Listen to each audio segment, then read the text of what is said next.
السلام علیکم ورحمۃ اللہ وبرکاتہ۔ سبق نمبر 6۔ بسم اللہ جل وعلا والصلاة والسلام علی رسول اللہ، اما بعد۔ صدقے کی اقسام۔ صدقے کے بے شمار فضائل ہیں۔ صدقہ اللہ تعالیٰ کے غضب کو ٹھنڈا کرتا ہے، بری موت کو ٹالتا ہے، رزق اور عمر میں برکت ہوتی ہے۔ صدقات کی 3 اقسام ہیں: فرض، واجب اور نفل۔ فرض صدقہ سے مراد زکوٰۃ ہے۔ صدقات واجبہ وہ صدقات ہوتے ہیں جن کو تو شریعت نے مقرر کیا ہو یا کوئی بندہ خود پر لازم کر لے، مثلا زبان سے منت مانگ لے۔ نفلی صدقہ وہ ہوتا ہے جو بندہ ویسے ہی دے دیتا ہے، شریعت کی طرف سے مقرر کردہ صدقہ نہیں ہوتا اور نہ ہی بندہ اسے اپنے اوپر لازم کرتا ہے۔ نفلی صدقے کا حکم یہ ہے کہ اسے کوئی بھی کھا سکتا ہے۔ نفلی صدقہ کسی کو بھی دیا جا سکتا ہے، اس میں امیر اور غریب کا فرق نہیں، اگرچہ فضیلت اسی میں ہے کہ غریبوں کو دیا جائے، اور صدقہ واجبہ صرف ان لوگوں کو دیا جا سکتا ہے جن کو زکوٰۃ دی جا سکتی ہے۔ اس کی تفصیل: صدقۃ الفطر۔ صدقہ فطر واجب صدقات میں سے ہے۔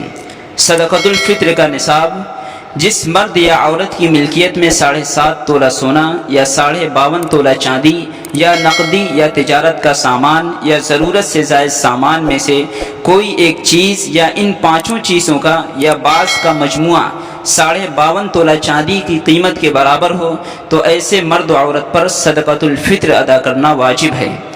یاد رہے کہ وہ اشیاء جو ضرورت و حاجت کی نہ ہو بلکہ محض نمود و نمائش کے لیے ہوں یا گھروں میں رکھی ہوں اور سارا سال استعمال نہ آتی ہوں تو وہ بھی نصاب میں شامل ہوں گی۔ ادائیگی کا وقت۔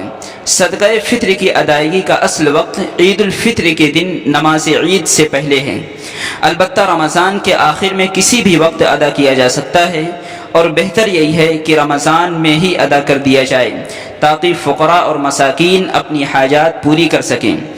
حضرت عبداللہ بن عباس رضی اللہ تعالی عنہما فرماتے ہیں: ان من السنت ان تخرج صدقۃ الفطر قبل الصلاة ولا تخرج حتى تطعم۔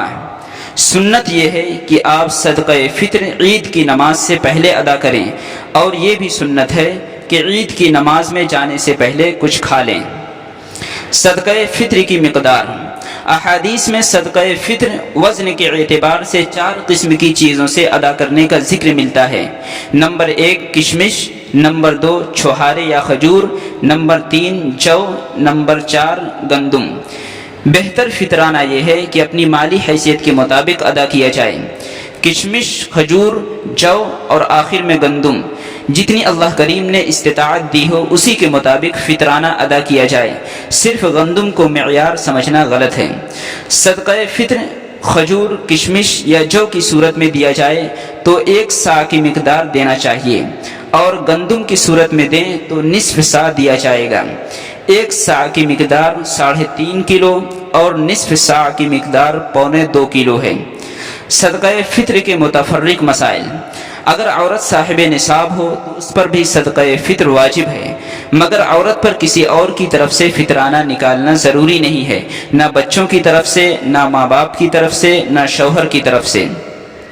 مردوں پر جس طرح اپنی طرف سے صدقہ فطر دینا ضروری ہے، اس طرح نابالغ اولاد کی طرف سے بھی صدقہ فطر ادا کرنا ضروری ہے۔ والدین، بالغ اولاد اور بیوی کی طرف سے دینا واجب نہیں۔ اسی طرح بہن بھائیوں اور دیگر رشتہ داروں کی طرف سے بھی ادا کرنا واجب نہیں، اگرچہ وہ اس کے عیالداری میں کیوں نہ رہتے ہوں۔ البتہ اگر بالغ لڑکا یا لڑکی مجنون ہو تو اس کی طرف سے اس کے والد صدقہ فطر ادا کریں گے۔ اگر گندم کے علاوہ کوئی اور غلہ، باجرہ، چاول وغیرہ دیا جائے تو اس میں گندم کی قیمت کا اعتبار ہوگا، یعنی جس قدر 2.25 کلو گندم کی قیمت ہو اتنی ہی رقم کا غلہ دیا جائے گا۔ جس نے کسی وجہ سے رمضان کے روزے نہیں رکھے اس پر بھی صدقہ فطر واجب ہے، اور جس نے روزے رکھے اس پر بھی واجب ہے۔ بیرون ممالک میں رہنے والے کسی اور ملک میں فطرانہ کی رقم بھیجیں تو جس ملک میں بھیجا جا رہا ہو اس ملک کے فطرانے کا رقم کا اعتبار ہوگا۔ اگر کوئی عید کی نماز تک صدقہ فطر ادا نہ کر سکے تو گنہگار ہوگا، استغفار کرے اور بعد میں ادا کر دے۔ جزاک اللہ خیرہ۔ اسی طرح کی اچھی ویڈیو پانے کے لیے ہمارے چینل کو لائک، کمنٹ، شیئر کریں۔ جزاک اللہ خیرہ۔